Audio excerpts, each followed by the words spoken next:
किसी नगर में एक सेठ अपने परिवार के साथ व्यापार करने आया।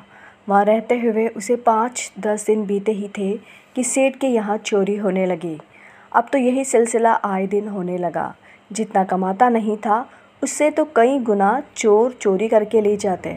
वहाँ से परेशान होकर वह फिर किसी और नगर में पलायन कर जाते। वह कहीं भी जाते पर चोर तो जैसे उनके पीछे ही लग गए थे। ना तो चोर कभी किसी को दिखे और ना ही वे पकड़े गए। आश्चर्य की बात यह थी कि चोर सिर्फ उन्हीं के यहाँ चोरी करते। किसी भी नगर में जाते, सेठ तो सभी नगर में मौजूद थे, पर चोर चोरी केवल उसी सेठ के ही करते।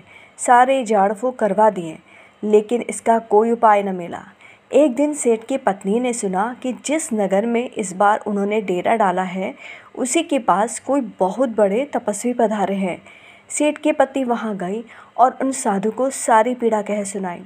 साधु ने सेठानी को कहा कि अपने सास ससुर को मेरे पास भेजना, क्योंकि इसका उपाय तो तुम्हारे सास ससुर के पास ही है। अगले दिन सेठानी अपने सास ससुर को लेकर साधु के पास गई। साधु ने कहा, क्या तुम अपने बेटे के यहाँ चोरी से परेशान हो? दोनों सास ससुर साधु के पैरों में गिर गए और विलाप करने लगे। कहने लगे, हमारा बेटा दिन दिन बर्बाद हो रहा है, उसे तकलीफ़ में नहीं देख सकते। हमारे बेटे को तकलीफ़ में देख हमें पीड़ा होती है। तभी साधु ने सेठानी के सास ससुर को कान में कुछ कहा, जिसे सुन सेठानी के सास ससुर का विलाप करना शांत हो गया। वे अपनी नज़र झुकाए घर आ गए। सेठानी ने अपने सास ससुर से बहुत पूछा, पर दोनों के मुंह पर जैसे ताला लग गया था। सेठ सेठानी ने खुद को अपने कमरे में बंद कर दिया। सेठानी के मन में उत्सुकता बढ़ती ही जा रही थी कि आखिर साधु ने क्या कहा।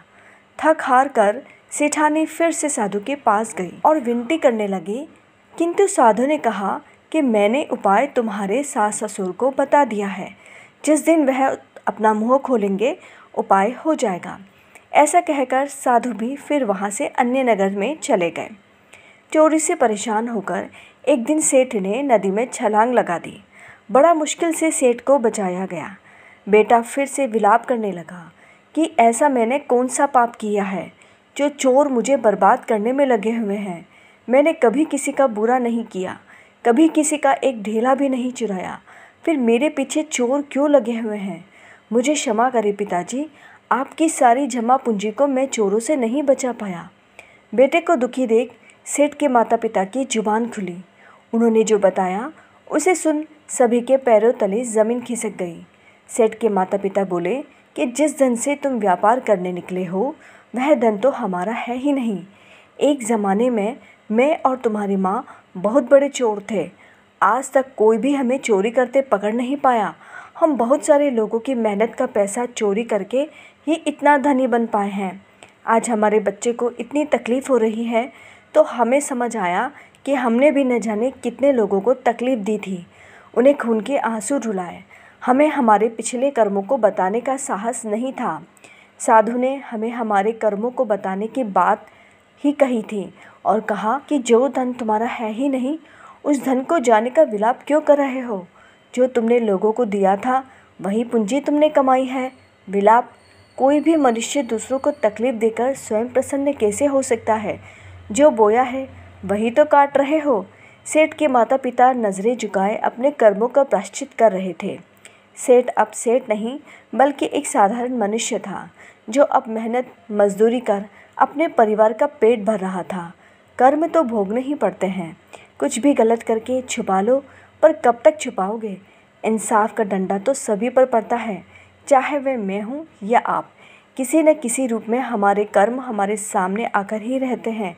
अच्छा किया तो अच्छा और बुरा किया तो बुरा। क्या आप भी किसी कारण बहुत परेशान हैं और परेशानी का हल ढूंढ रहे हैं? तो पहले परेशानी का कारण तो ढूंढें।